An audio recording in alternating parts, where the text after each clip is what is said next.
I dare to attempt the unthinkable. I dare to attempt the impossible.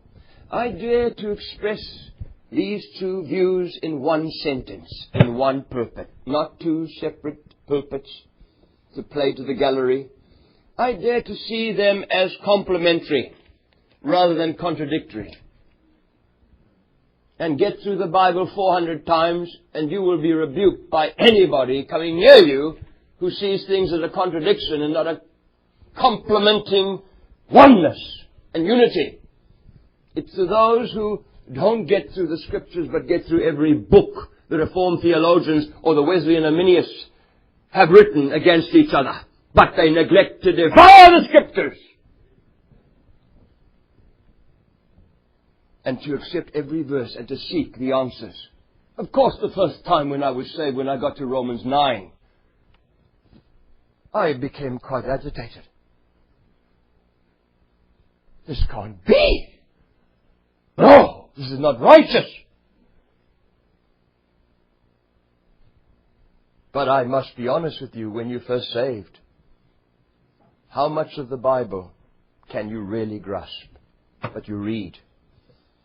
You go through the second time, and you compare Scripture and Scripture. You come to Romans 9 by the third or fourth or 10th time, and you love every verse and worship God for what at first you groaned in, because God can't give you a full revelation at salvation. But He gives more and more balanced revelation to bring and unite the Scriptures, and not the contradictions you foresee are gone. Gone!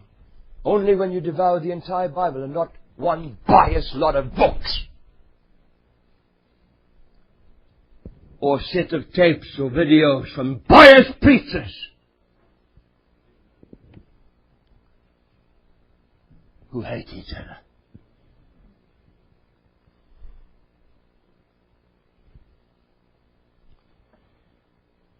To the extremists of each view,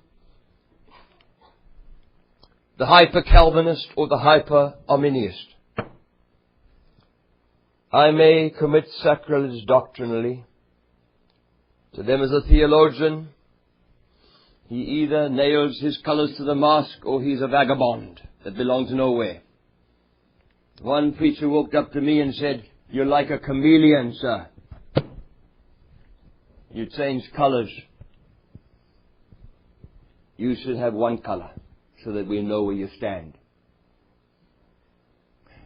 I said, if you preach the entire Scriptures without leaving half of them out, you'd say the same of yourself.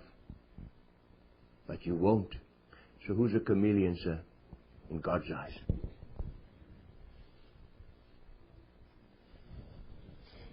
To the extreme Calvinists, the words "God is no respecter of persons" means simply God chooses a man without consideration of his works or efforts, or motives or desires. It is simply, Jacob have I loved, Esau have I hated. Full stop.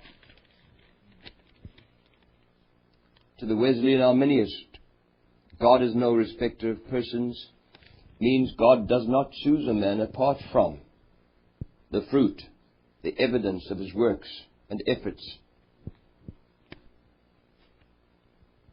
and desires.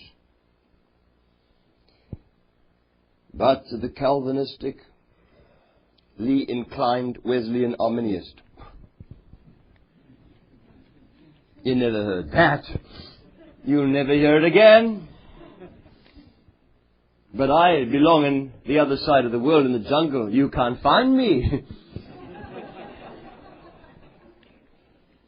To the Calvinistically inclined Wesleyan Arminianist, the words "God is no respecter of persons" means the sovereign God, who through foreknowledge knew beginning from end, which is uncomprehendable to a finite man. We'll never comprehend God, but don't ever bring a doctrine that blames God for evil, where He has no right to judge a man, because He made the man's choice.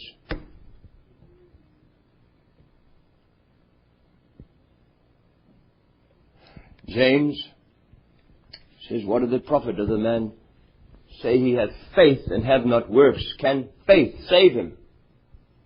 Wilt thou know, vain man, that faith without works? Thou believest there's one God, James says. Thou doest well. The devils also believe and tremble. But wilt thou know, vain man, that faith without works is death? James was not saying you're saved by works. No, by grace are you saved through faith. To him that worketh not, but believeth on him that justifieth the ungodly, his faith is counted to him for righteousness. Not having mine own righteousness which is of the law, but that which is through the faith of Christ. The righteousness which is of God by faith. But by grace are you saved through faith, not of works, lest any man should boast. It's the gift of God. There's nothing you can do. It's all been done. And it's grace through faith. So, James says, what doth it profit, my brethren, though a man say he hath faith, and have not works? Can faith save him? He's not saying that you are saved or justified by works. No, you're saved by grace through faith. But you're not saved unless your faith works and brings your life to correspond with everything in this book that God says is the result and the evidence of salvation. You're not saved by the evidence of salvation, but if you're saved, the evidence of strewn through this book will be written across your life. I see there's a balance. It doesn't take away from the grace of God, giving man no responsibility. Many theologians box God in to the degree that he has no free will. To be able to do anything apart from their interpretation of what sovereignty his being sovereign entitles him to.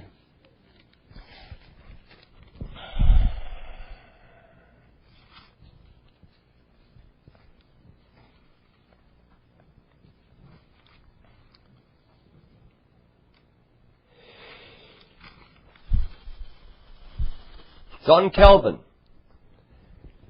has been the most misquoted man in history. I think if he was in most meetings of those who say they're Calvinists, he would be so offended the Third World War would break out. Same as those who quote Wesley. You'll be stunned how we can twist them to say just what we want. Calvinist theology is sometimes identified with the 5 points of Calvinism, also called the doctrines of grace, which are point-by-point response to the 5 points of Arminian remonstrance. In English, the points are sometimes referred to by the acronym TULIP. Total depravity, unconditional election, limited atonement, irresistible grace, perseverance of the saints. Quite something. Total depravity, I agree. Unconditional election, limited atonement, irresistible grace, perseverance of the saints. Well, now, if you go through to many other statements that John Calvin said, you will find it is a very different interpretation to what's just been written there. And I dare to tell you about it.